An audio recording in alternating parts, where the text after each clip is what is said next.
What's up guys? So lầnហ្នឹងគឺថ្ងៃច័ន្ទដើមសប្តាហ៍ដើមខែអ្នកគ្នាគឺជាខែ6មិថុនាដែលជាខែមួយដែលនិយាយទៅគឺថាគៀកដល់ថ្ងៃចិត្តបានមើល baby ហើយអ្នកគ្នា Like I'm so excited. I'm so excited. អូខេជំរាបសួរសួស្តីអ្នកគ្នាសូមជម្រាបធ្វើកម្មវីដេអូ vlog របស់ខ្ញុំចឹងថ្ងៃនេះគឺជាខែថ្មីថ្ងៃថ្មីហើយគឺថាដើមសប្តាហ៍ក៏ដូចជាដើមខែថ្មីដែរអញ្ចឹងទៅក៏នឹកឃើញថាចង់ធ្វើវីដេអូ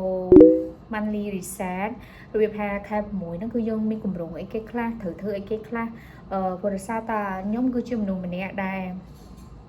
អាចថាចូលចិត្តអ្វីដែលថ្មីចូលចិត្តរបៀបថា refresh ខ្លួនឯងអត់ចូលចិត្តឲ្យខ្លួនឯងនឹង stuck នៅក្នុងកន្លែងតាមកន្លែងឯងអញ្ចឹងទៅក៏យើងមាន plan មានអីរបស់យើងអញ្ចឹងណាថា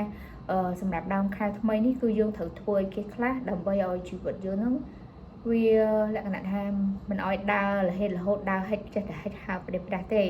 គឺយើងត្រូវមានគម្រោងច្បាស់លាស់ដល់ឥឡូវនេះដែរគឺថាអង្គុយនៅក្នុង office ទៅដល់ម៉ោង lunch break ដែរអញ្ចឹងទៅក៏គាត់ថាចង់មកបង្ហាញអ្នកនរគ្នាពីថាតើខែ6ហ្នឹងខ្ញុំមានគម្រោងធ្វើអីគេខ្លះហើយត្រូវបោះបង់ចោលអីគេខ្លះឬក៏ត្រូវ reset ឬក៏ refresh បែបមិនអីបែបមិនអញ្ចឹងអ្នកនរគ្នាអាចតាមដាននៅវីដេអូនេះរហូតដល់ចប់ pregnant បានក្បាល8ឯអ្នកនរគ្នាអញ្ចឹងខែក្រោយនេះគឺអ្វីដែលខ្ញុំត្រូវធ្វើជាងគេគឺ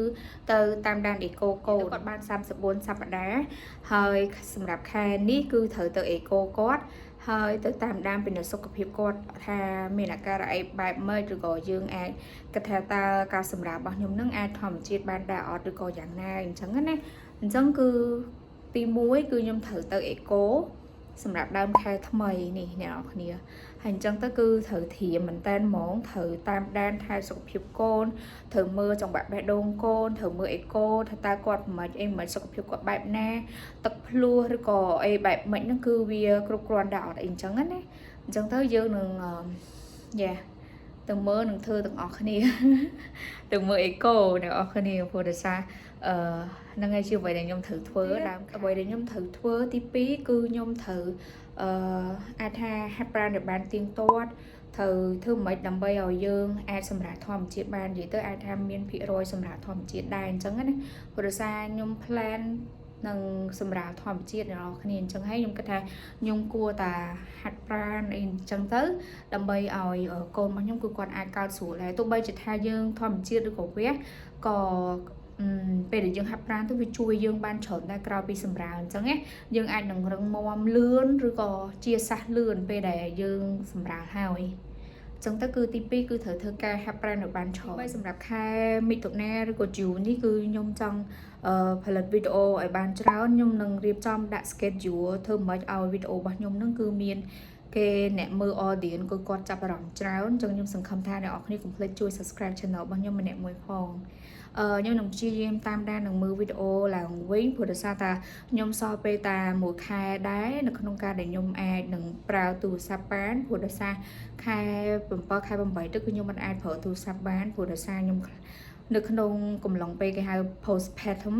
នៅក្នុងកំឡុងពេលសរសៃខ្ចីអញ្ចឹងគឺគេឲ្យយើងពិបាកនៅក្នុងការប្រើទូរស័ព្ទវាអាច affect ទៅដល់ភ្នែកក៏ដូចជាសុខភាពយើងហើយវាអាចនឹងហត់នឿយដែរព្រោះដោយសារយើងត្រូវមើលកូនយើងត្រូវធ្វើអីផ្សេងទៀតអញ្ចឹងអញ្ចឹងគឺមានតែខែនេះទេអញ្ចឹងហើយកុំភ្លេចបងប្អូនជួយ subscribe channel ខ្ញុំម្នាក់មួយផងអញ្ចឹងគឺបាន reset ឡើងវិញហើយសម្រាប់